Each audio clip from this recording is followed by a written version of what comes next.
নমস্কার।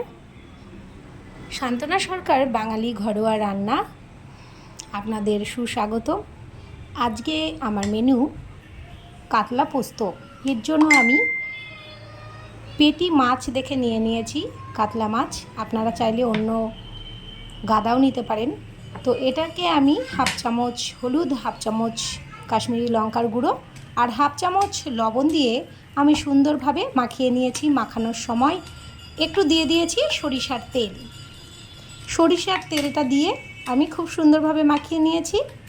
এবার আমি মাছগুলোকে ভেজে নেব। কড়াই চাপিয়ে দিয়েছি, কড়াইয়ে দিয়ে দিয়েছি, কড়াই গরম হলে দিয়ে দিলাম সরিষার তেল।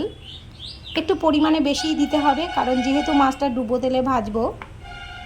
তো তেলটা গরম হয়ে গেছে, এবার আমি মাছগুলোকে ছেড়ে দিচ্ছি এক এক করে।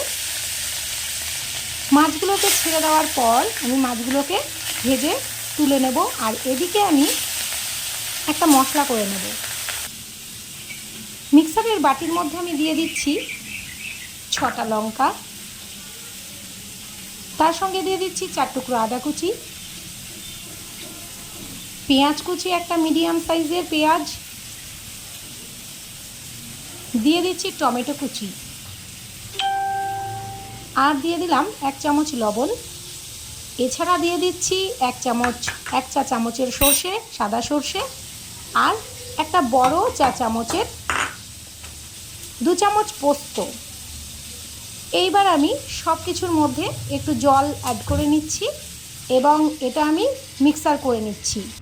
এদিকে আমার মাছ ভাজা হয়ে গেছে। এবার আমি ভেজে নেব আলুগুলো। আলুটা একদমই অপশনাল, আপনারা চাইলে দিতেও পারেন, না চাইলে নাও দিতে পারেন। আমি এখানে আলুটা দিয়েছি। এদিকে আমার মশলাটা হয়ে গেছে, আলু ভাজাও হয়ে গেছে।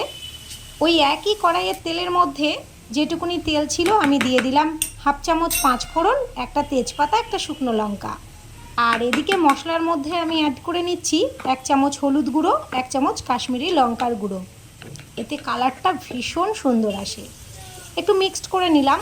এবার আমি মশলাটা দিয়ে দিলাম কড়াইয়ের মধ্যে। এবার আলু দিয়ে আর মশলা দিয়ে আমি একদম কষতে থাকবো। কষতে কষতে জলটা শুকিয়ে ফেলবো, যেটুকুনি জল আছে। এরপর আমি এর মধ্যে সামান্য করে একটু জল অ্যাড করব, যাতে ধরে না যায়। ধরে লেগে গেলে খেতে ভালো লাগবে না, তাই একটু একটু করে জলটা দিতে হবে। এর মধ্যে আমি দিয়ে দিচ্ছি স্বাদ অনুযায়ী লবণ এবং দিয়ে দিলাম স্বাদ অনুযায়ী সামান্য একটু চিনি। চিনিটা দিলে লবণ আর মিষ্টি একদম সমান সমান হয়ে যাবে, খেতেও টেস্ট লাগবে। এবার আমি মশলা ধোয়া জল অ্যাড করে দিয়ে একটু ফুটিয়ে নেব। ফোটানোর সময় মাছগুলোকে দিয়ে দেবো এক এক করে। একদম দেখুন রেডি। কিছুক্ষণ ফুটিয়ে নেবার পর একদম রেডি। ওপর দিয়ে একটু ধনেপাতা ছড়িয়ে দিলাম। একদম কাতলা পোস্ত রেডি। সকলে ভালো থাকবেন, টাটা।